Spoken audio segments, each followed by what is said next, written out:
Hello everyone. ఈరోజు మీకు గ్రౌండ్కి వెళ్ళగానే స్ట్రెచ్చింగ్స్ ఎలా చేయాలి అండ్ వార్మప్స్ ఎలా చేయాలో దాని గురించి మీకు చెప్తాను.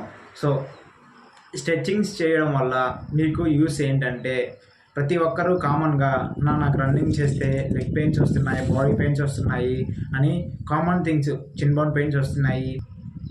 మనకి ఏ లెగ్ పెయిన్ రాకుండా ఉండాలి అంటే ప్రాపర్గా మెయిన్గా స్ట్రెచ్చింగ్స్ అనేవి చాలా ఇంపార్టెంట్. ఇదొకటి బాగా గుర్తుపెట్టుకోండి. ఎవరైతే ప్రాపర్గా గ్రౌండ్కి వెళ్ళగానే స్ట్రెచ్చింగ్స్ చేసి తర్వాత వార్మప్ చేసుకొని తర్వాత ఎక్సర్సైజెస్ చేసుకొని వర్కౌట్స్ చేస్తారో అండ్ వర్కౌట్స్ అయిన తర్వాత మళ్ళీ స్ట్రెచ్చింగ్స్ చేసుకొని గ్రౌండ్ నుండి వెళ్తారో వాళ్ళకైతే 90% బాడీ పెయిన్స్ అనేవి ఉండవండి. సో మీరందరూ ఇది దృష్టిలో పెట్టుకొని ప్రాపర్గా స్ట్రెచ్చింగ్ అయితే చేసుకోండి. బిఫోర్ రన్నింగ్ స్ట్రెచ్చింగ్ చేసుకోండి అండ్ ఆఫ్టర్ రన్నింగ్స్ కూడా స్ట్రెచ్చింగ్ చేసుకోండి. మీరైతే పెయిన్స్ నుండి రిలీఫ్ అవ్వడం జరుగుతుంది. సో స్ట్రెచ్చింగ్స్ ఎలా చేసుకోవాలో నేను మీకు చూపిస్తాను. గ్రౌండ్లోకి రాగానే ముందుగా ఫుల్ బాడీ అయితే స్ట్రెచ్చింగ్స్ చేసుకోవాలి. స్ట్రెచ్చింగ్స్ అనేవి చేసేటప్పుడు ప్రెజర్ పడాలి, ముఖ్యంగా గమనించండి.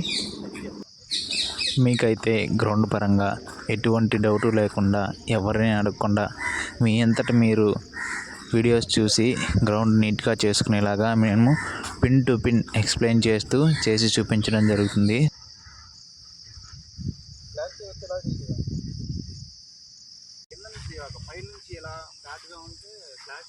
లేదు, బాగానే ఉంది.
స్ట్రెచ్చింగ్స్ కంప్లీట్ అయిన తర్వాత మీరైతే 400 ట్రాక్స్లో వార్మప్ రౌండ్స్ అయితే 3 రౌండ్స్ వేయాల్సి ఉంటుంది.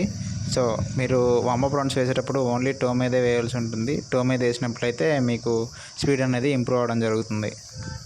వార్మప్ రౌండ్స్ అనేవి కంప్లీట్ అయ్యాక 100 మీటర్స్ అయితే ఒక 2 స్ట్రైట్స్ వేయాల్సి ఉంటుంది. ఒక్కొక్క స్ట్రైట్స్ మీ యొక్క బాడీ రేస్లో 60% రేస్ని యూజ్ చేస్తూ leg movement and hand movement పర్ఫెక్ట్గా ఉండేలాగా చూసుకోవాలి. స్ట్రైట్స్ అనేవి కంప్లీట్ చేసిన తర్వాత ఒక్కసారి full body head to toe exercises చేయాలి. మనం చేసే ప్రతి ఒక్క ఎక్సర్సైజ్ అనేది మనం చేసే పార్ట్ పైన ప్రెజర్ పెడుతూ చేయాలి. మనకి ఎప్పుడైతే ప్రెజర్ పడుతుందో అప్పుడే దాని యొక్క యూజ్ అనేది ఉంటుందన్నమాట. ప్రతి ఒక్కరూ గుర్తుపెట్టుకోండి, మనం గ్రౌండ్కి వెళ్ళగానే మొదట చేయాల్సిన పని వార్మప్ చేయాలండి. ఈ వార్మప్ సెక్షన్ అనేది చేసిన తర్వాతే మన యొక్క వర్కౌట్ అనేది స్టార్ట్ చేయాలండి.